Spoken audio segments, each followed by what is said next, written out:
Hello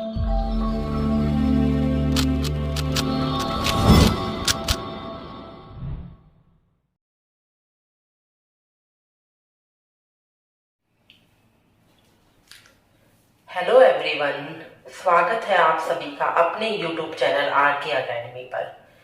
हम जो ancient history को लेके चले हुए हैं उसकी हमने किया है मौर्य वंश का पहला पार्ट, जिसमें हमने मौर्य वंश के संस्थापक चंद्रगुप्त मौर्य, उसके पुत्र बिंदुसार के बारे में हमने पिछली वीडियो में पढ़ा था। आज की जो वीडियो है मौर्य वंश का सेकंड पार्ट हम लेकर आए हैं, जिसमें हम अशोक के बारे में, साथ में ही अशोक ने जो बौद्ध धर्म को जो बढ़ावा दिया, क्या क्या बौद्ध धर्म से संबंधित उसके काम थे, उसके बारे में पढ़ेंगे। साथ में ही उसके टाइम पर जो भी प्रशासन का स्वरूप था उसके बारे में विस्तृत जानकारी आज के वीडियो में हम लेंगे। जो आज की वीडियो है वो आपकी बड़ी हेल्पफुल रहेगी, तो इस वीडियो को लास्ट तक आप देखें। साथ में ही वीडियो को प्लीज लाइक करें, सब्सक्राइब करें और कमेंट भी करें। आप कमेंट जब करते हैं तो हमें बड़ी उस चीज से प्रेरणा मिलती है कि हाँ, बच्चे उस चीज को अच्छे से देख रहे हैं और इस वीडियो का फायदा उठा रहे हैं। साथ में ही आप बेल आइकन भी प्रेस करें, जिससे जो भी नोटिफिकेशन है वो टाइमली आपके पास पहुंच सके। तो चलिए स्टार्ट करते हैं आज मौर्य वंश का पार्ट नंबर 2।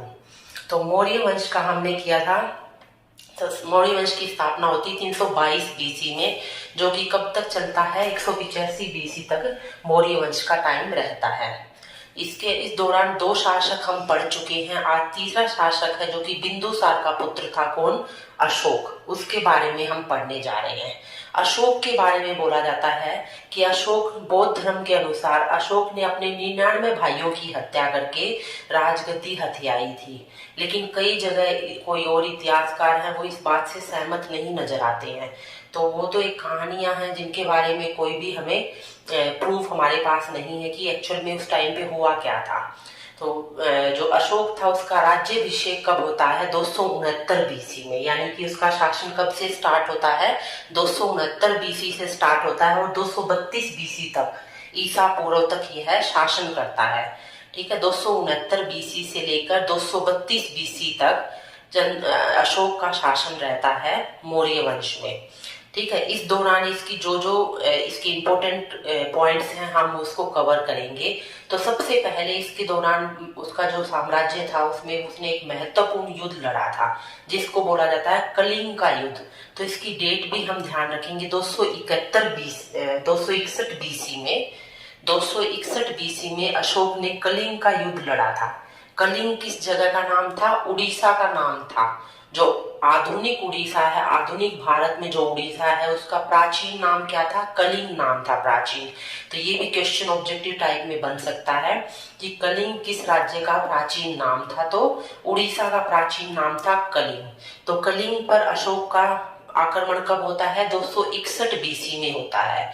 तो वहां पर उस टाइम पर किसका राज था, नंदराज नामक एक राजा का राज था उस टाइम पर कलिंग पे, जब अशोक ने कलिंग पर आक्रमण किया। कलिंग के आक्रमण के दौरान जब उसके पीछे एक तो वजह यह थी कलिंग के ऊपर आक्रमण करने का कि काफी सारी धन संपदा और वन संपदा यहाँ पर, यानी कि वन बहुत सारे थे कलिंग में। साथ में ही हाथियों के लिए कलिंग राज्य बड़ा प्रसिद्ध था और उस टाइम पे हाथी युद्ध में एक महत्वपूर्ण भूमिका निभाते थे। तो इसी वजह से अशोक ने कलिंग पर आक्रमण किया था। वहां पर आक्रमण करने के बाद वहां का जो राजा था और जो वहां की जनता थी उन्होंने बड़े बहादुरी से अशोक का सामना किया, लेकिन फिर भी इस युद्ध में अशोक की विजय होती है। लेकिन विजय के बाद जब अशोक युद्ध भूमि में जाकर देखता है तो वहां लाखों की संख्या में लोग मरे हुए उसको दिखाई देते हैं, साथ में ही बहुत सारे जान माल की जो हानि उसको दिखाई देती है। उससे उसका मन बड़ा दुखी होता है। तो उसने उसी टाइम पर अपने आप से प्रण किया कि मैं युद्ध का स्थान छोड़कर एक धर्म को अपनाऊंगा, यानी कि भेरी घोष को छोड़कर धम्म घोष की नीति को मैं अपनाऊंगा। भेरी घोष का मतलब होता है युद्ध की नीति को त्याग कर धर्म के रास्ते पर चलना। तो उसने ये वाली नीति अपना ली, क्योंकि इस युद्ध के बाद उसका हृदय परिवर्तन हो गया था और उसने क्या किया, एक वर्ड याद रखेंगे, भेरी घोष की जगह किसको अपनाया, उसने धम्म घोष को अपनाया। और ये बात कहाँ पर हमें कहाँ से पता चली इस बात के बारे में, उस 13वें शिलालेख, यानी कि अशोक ने जो शिलालेख खुदवाए थे उसमें 13वें नंबर का जो शिलालेख है उसमें कलिंग विजय के बारे में और भेरी घोष की जगह धम्म घोष को अपनाया जाना अशोक के द्वारा, ये बातें लिखी गई है 13वें शिलालेख में। तो इस तरीके से हृदय परिवर्तन घटना इसको बोला जाता है, कलिंग युद्ध को। एक तो ये इंपॉर्टेंट पॉइंट हो गया इसके साम्राज्य के टाइम पे। दूसरा क्या था, कलिंग युद्ध के बाद यह इसको एक बौद्ध भिक्षु मिलते हैं, कौन, उपगुप्त नाम के बौद्ध भिक्षु से इसकी भेंट होती है, जो बौद्ध धर्म के बारे में इनको बताता है और बौद्ध धर्म में इनको दीक्षित करता है। इससे पहले अशोक बौद्ध धर्म को नहीं मानता था, लेकिन कलिंग युद्ध के बाद उपगुप्त नामक एक बौद्ध भिक्षु से इसकी भेंट होती है और बौद्ध धर्म में वो इसको दीक्षित करते हैं। तो यहाँ से क्वेश्चन बनता है कि किस बौद्ध भिक्षु के कहने पर अशोक ने बौद्ध धर्म को अपनाया, तो किसके कहने पर, उपगुप्त नामक बौद्ध भिक्षु के कहने पर अशोक ने बौद्ध धर्म को अपनाया। बौद्ध धर्म को अपनाने के बाद इसने जो काम किए बौद्ध धर्म के लिए, वो किसी भी अन्य राजा से कहीं ज्यादा इसने काम किए थे। इसके काल में एक तीसरी बौद्ध सभा आयोजन होती है, तीसरी बौद्ध सभा का हमने पिछली वीडियो में बौद्ध सभा के बारे में अच्छे से पढ़ा है, तो वहां जाकर आप बौद्ध सभा के बारे में डिटेल से पढ़ सकते हैं।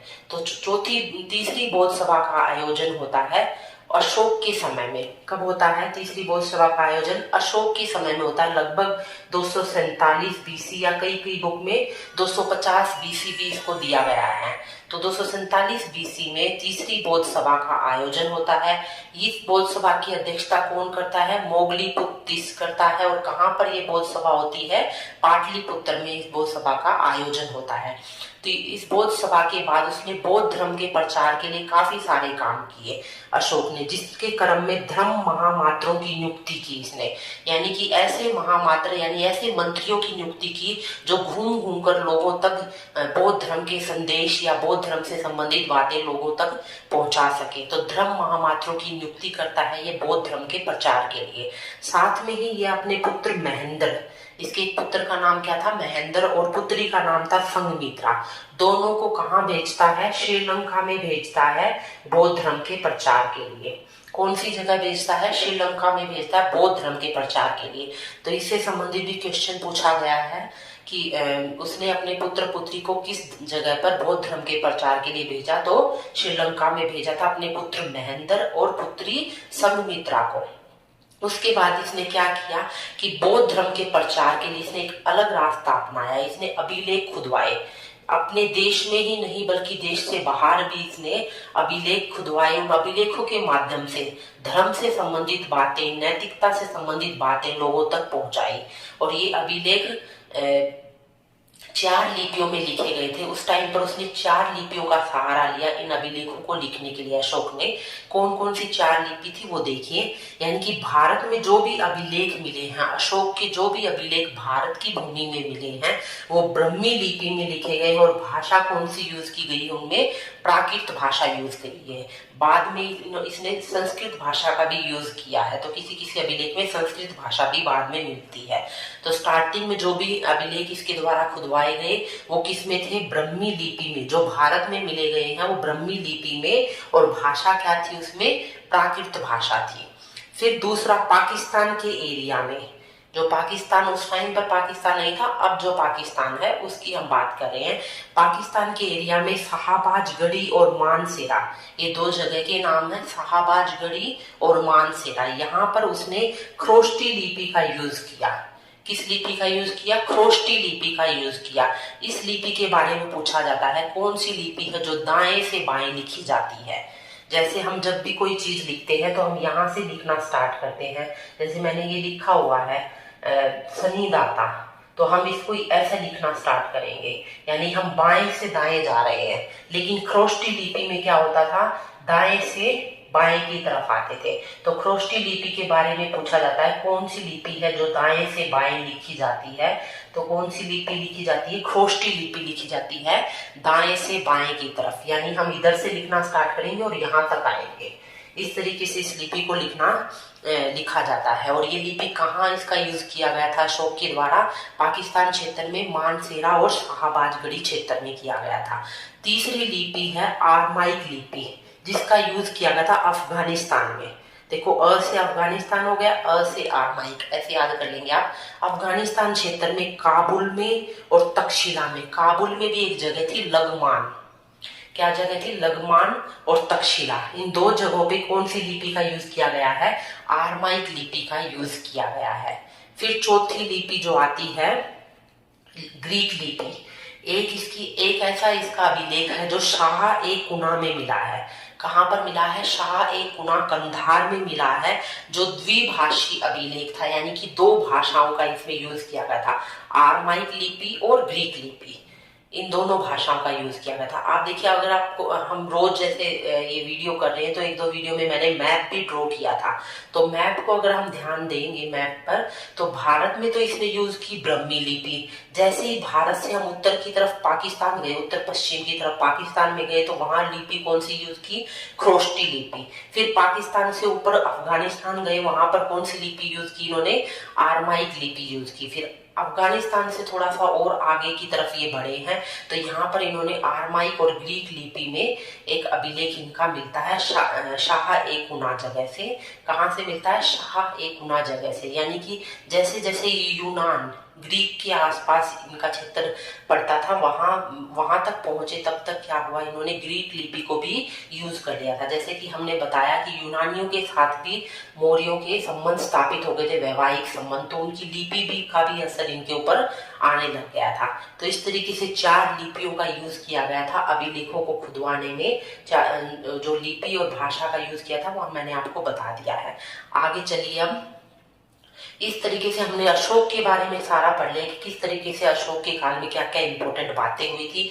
अब हम अशोक के प्रशासन के बारे में थोड़ी सी बातें जान लेते हैं, जिनसे संबंधित क्वेश्चंस आपके एग्जाम में बनते हैं। तो देखो, जैसे कोई भी देश है या साम्राज्य है, वो अलग अलग छोटे छोटे उसको भागों में बांट दिया जाता है, ताकि जो शासन है वो अच्छे से चल सके। जिस तरीके से अभी हमारे देश में है, देश पूरी एक बड़ी इकाई हो गई, उसको प्रांतों में बांटा, प्रांतों को जिलों में, जिलों को गांव में। तो इसी तरीके की व्यवस्था होती थी उस टाइम पर भी, लेकिन उनके नाम थोड़े से अलग होते थे आज की बजाय। तो सबसे बड़ी इकाई उस टाइम पर की क्या थी? देश थी। यानी कि जो मौर्य साम्राज्य था वो सबसे बड़ी इकाई थी। उसको आगे किसमें बांटा? प्रांतों में बांट दिया, अलग अलग प्रांतों में बांट दिया। और प्रांतों को आगे किसमें बांट दिया? विषय में बांट दिया। यानी कि जिस तरीके से अभी अपने जिले हैं, उस टाइम पर उन जिलों को क्या कहा जाता था? विषय बोला जाता था। और विषयों को आगे किसमें बांट दिया? ग्राम में या गांव में बांट दिया। तो इस तरीके से इन्होंने अपनी प्रशासन को छोटे छोटे भागों में बांट दिया था। जो राजा था वो सबसे बड़ी संस्था होती थी राजा, यानी कि राजा एक केंद्रीकृत शासन करता था। केंद्र में क्या था? राजा था, जिसके चारों तरफ उसकी शक्तियां, यानी कि जो भी शक्तियां थी वो राजा में निहित थी। लेकिन अकेला राजा कभी भी शासन चला नहीं सकता, तो राजा की हेल्प करने के लिए शासन में अलग अलग मंत्री होते थे, अधिकारी गण होते थे। तो मंत्रियों को क्या बोला जाता था? अमात्य बोला जाता था। ये क्वेश्चन इंपॉर्टेंट है। जब हम पढ़ रहे होते ना, हमें लगता है कि क्या ये क्वेश्चन आएंगे एग्जाम में, तो ये एग्जाम में क्वेश्चन आते हैं। अभी जब जनवरी में हरियाणा में जो एग्जाम हुए थे ग्राम सचिव वाले, उसमें पूछा गया था ये क्वेश्चन कि मौर्य काल में मंत्रियों को क्या बोला जाता था? तो क्या बोला जाता था? अमात्य बोला जाता था। मंत्रियों को बोला जाता था अमात्य। और इन मंत्रियों में भी सबसे इंपॉर्टेंट कौन होता था? प्रधानमंत्री होता था। और जिस तरीके से हमने पढ़ा, कौटिल्य किसका प्रधानमंत्री था? चंद्रगुप्त मौर्य का प्रधानमंत्री था। तो मंत्रियों को क्या बोला जाता था उस टाइम पे? अमात्य। और उच्च अधिकारियों को बोला जाता था तीर्थ। उच्च अधिकारियों को क्या बोला जाता था? तीर्थ बोला जाता था। और इनमें कुछ अधिकारी गण हैं जिनके बारे में हम पढ़ेंगे, और इससे संबंधित भी क्वेश्चन आया हुआ था भी ग्राम सचिव के एग्जाम में, जिसमें मैच में साइड में अलग अलग ये दे दिए थे और साथ में इनको मैच करना पूछा गया था। तो समाहर्ता एक उच्च अधिकारी था। समाहर्ता जो कौन था? राजस्व अधिकारी होता था, यानी कि राजस्व कर इकट्ठा करने वाला अधिकारी होता था समाहर्ता। उसको उस टाइम पर क्या बोला जाता था? राजस्व अधिकारी को समाहर्ता बोला जाता था। सन्निदाता किसको बोला जाता था? राजकीय कोषाध्यक्ष को। जैसे आज के टाइम में वित्त मंत्री है, उस तरीके से उस टाइम पर क्या होता था, सन्निहिदाता होता था। कौन होता था, ये राजकीय कोषाध्यक्ष, यानी कि जो कोष का अध्यक्ष होता था, जो उसको बोला जाता था सन्निहिदाता। दंडपाल, पुलिस अधिकारी को, जैसे आज के दिन पुलिस अधिकारी डीजीपी सबसे बड़ा पोस्ट है प्रांतों में, उस स्टेट्स में, उस तरीके से दंडपाल होता था पुलिस अधिकारी, तो दंडपाल बोला जाता था पुलिस अधिकारी को। पणियाध्यक्ष, पणियाध्यक्ष बोला जाता था वाणिज्य विभाग के अध्यक्ष को। पणिये का मतलब होता है वाणिज्य, और इसके अध्यक्ष को क्या बोला गया, पणियाध्यक्ष बोला गया। फिर है सीता अध्यक्ष, ये भी इंपॉर्टेंट है, सीता अध्यक्ष। सीता का मतलब उस टाइम पर क्या होता था, राजकीय भूमि को, यानी कि ऐसी भूमि जो राज्य के अधीन आती थी, उसको सीता बोला जाता था। और इस भूमि के रखवाले यानी कि इसके अध्यक्ष को क्या बोला गया, सीता अध्यक्ष बोला गया। तो राजकीय भूमि के अधिकारी को, अध्यक्ष को क्या बोला गया, सीता अध्यक्ष बोला गया। एक बार दोबारा देख लीजिए इसको, क्योंकि ये बड़े इंपॉर्टेंट हैं, इनसे क्वेश्चन बनते हैं। समाहर्ता का मतलब होता था राजस्व अधिकारी, ठीक है। सन्निहिदाता का मतलब होता था राजकीय कोषाध्यक्ष। दंडपाल कौन होता था, पुलिस अधिकारी। पणियाध्यक्ष कौन होता था, वाणिज्य विभाग का प्रमुख या अध्यक्ष। सीता अध्यक्ष कौन होता था, राजकीय भूमि का अध्यक्ष। तो इस तरीके से मुख्य मुख्य हमने क्या कर लिए, अधिकारी गण कर लिए, जो उस टाइम पे जिनको क्या बोला जाता था, तीर्थ बोला जाता था। अधिकारी गणों को मौर्य काल में तीर्थ बोला जाता था, मंत्रियों को क्या बोला जाता था, अमात्य बोला जाता था। तो इस तरीके से हमने इनके बारे में किया। अब आगे देखिए प्रांतों के बारे में हम करते हैं। ये तो हमने किया देश के अधीन या अशोक के प्रशासन, केंद्रीकृत प्रकार प्रशासन के अधीन जो चीजें आती थी वो। अब प्रांतों में, यानी कि कितने प्रांतों में बटा हुआ था। प्रांतों को क्या बोला जाता था उस टाइम पे, चक्र भी बोला जाता था। प्रांतों को चक्र नाम भी बोला जाता था मौर्य काल में, यानी कि चक्र नाम से बोला जाता था। तो कितने, जो अशोक का साम्राज्य था वो 5 प्रांतों में या 5 चक्रों में बटा हुआ था। 5 कौन कौन से, पहले तो आएगा उत्तरापथ। उत्तरापथ यानी कि भारत के उत्तर में, मैंने अभी बताया कौन है, उत्तर पश्चिम में अगर देखते हैं हम तो पाकिस्तान अफगानिस्तान वाला हिस्सा आता है। तो उत्तरापथ की राजधानी क्या थी, तक्षशिला। उत्तरापथ की राजधानी क्या थी, तक्षशिला।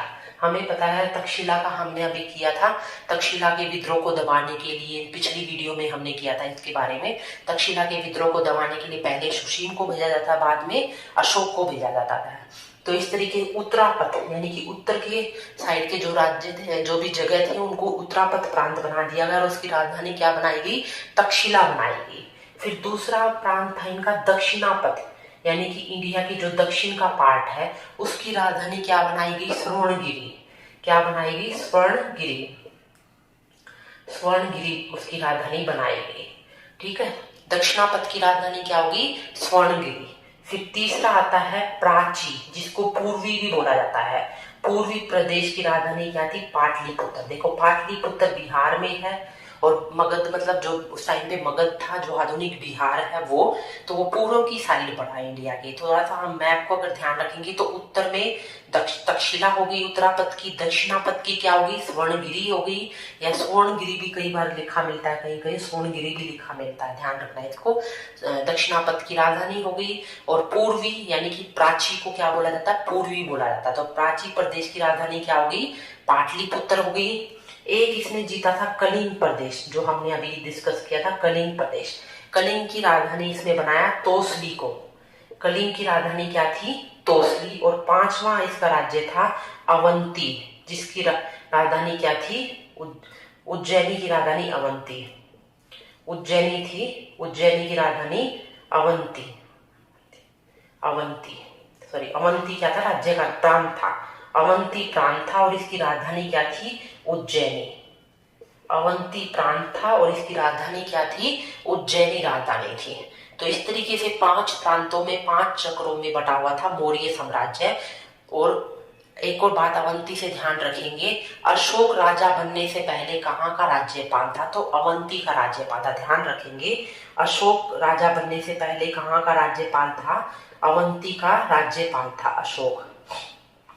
अवंती का राज्यपाल था अशोक, ठीक है। ये क्वेश्चन कई बार पूछ लिया जाता है। तो ये थे प्रांतों का। प्रांतों पे मेनली किनका शासन होता था, राजा के पुत्रों का या राजकुमारों का ही शासन होता था। फिर आता है विषय। विषय किसके अधीन आते थे? विषय आते थे विषयपति के अधीन। किसके अधीन आते थे? विषयपति के अधीन आते थे। विषयपति एक अधिकारी का नाम था। फिर ग्राम, ग्राम किसके अधीन आते थे? ग्रामिक के अधीन आते थे। ग्रामिक नामक व्यक्ति क्या होता था? मुखिया होता था ग्राम का। ठीक है, तो इस तरीके से हमने तीनों चारों इसके कर लिए हैं। देश के बारे में अच्छे से पढ़ लिया, प्रांतों का पढ़ लिया, विषय और ग्रामों का पढ़ लिया। फिर आता है इनकी गुप्तचर व्यवस्था, जिससे क्वेश्चन पूछ लिए जाते हैं कि मौर्य काल में गुप्तचर व्यवस्था कैसी थी।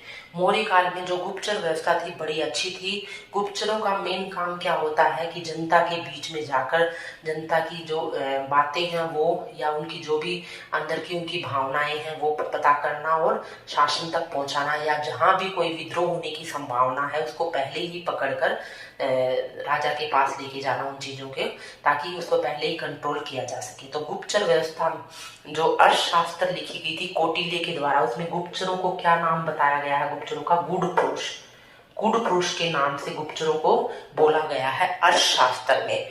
गुप्तचर भी दो प्रकार के होते थे, संस्था और संचार नामक गुप्तचर होते थे। कौन कौन से? संस्था और संचार नामक गुप्तचर होते। संस्था का मतलब था जो एक ही स्थान पर रहे, जो एक स्थान पर रहकर जानकारी इकट्ठा करते थे उनको क्या कहता था? संस्था कहा जाता था। और संचार जो घूम घूम कर जानकारी इकट्ठा करे। तो देखो नाम से ही हमें पता चल रहा है, संचार यानी कि इधर उधर जाके जो जानकारी इकट्ठा करेंगे उनको संचार बोला जाता था। और संस्था जो एक ही स्थान पर रहकर सूचना इकट्ठी करते थे उनको कहा जाता था संस्था। तो इस तरीके से इनकी गुप्तचर व्यवस्था थी। अब हम थोड़ा सा इनकी आर्थिक स्थिति के बारे में जान लेते हैं, कैसी इनकी अर्थव्यवस्था थी। वो जो मौर्य काल में थी वो क्या था? कृषि इनका मुख्य व्यवसाय था। क्या था? कृषि इनका मुख्य व्यवसाय था। मौर्य काल में लोगों का मुख्य व्यवसाय कृषि था। जो व्यापार ये करते थे आंतरिक भी होता था और बाहरी व्यापार भी, यानी कि विदेशों से भी व्यापार इनका चलता था। यहाँ पर एक बात ध्यान रखेंगे, मुद्रा का प्रचलन हो चुका था। जिस तरीके से हमने वैदिक काल में पढ़ा वस्तु विनिमय प्रणाली थी, लेकिन यहाँ पर आकर क्या हो जाता है? मुद्रा का प्रचलन शुरू हो जाता है। यानी कि जो व्यापार था उसमें कौन मुख्य भूमिका निभाता है? मुद्रा मुख्य भूमिका निभाती है। साथ में ही एक और इम्पोर्टेंट क्वेश्चन आता है, इस टाइम की प्रमुख बंदरगाह थी, प्रमुख बंदरगाह थी भड़ोच। भड़ोच बंदरगाह थी प्रमुख। वो कहाँ थी? गुजरात तट पर। गुजरात तट पर इनकी एक प्रमुख बंदरगाह थी भड़ोच, जिसके माध्यम से विदेशों से ये व्यापार करते थे। तो इस तरीके से इनकी जो अर्थव्यवस्था थी काफी अच्छी थी। और ये बात हमें पता चल ही रही है क्योंकि साम्राज्य इतना बड़ा था, इस साम्राज्य को संभालने के लिए ऑफकोर्स अर्थव्यवस्था अच्छी ही होनी थी। और भी काफी सारी हमने प्रशासन से संबंधित इनकी चीजें कर ली हैं। होप सो आपको वीडियो अच्छा लगे होगा आज का। अगर वीडियो अच्छा लगे तो प्लीज इसको साथ साथ सब्सक्राइब भी करें और लाइक भी किया करो। Thank you for watching this.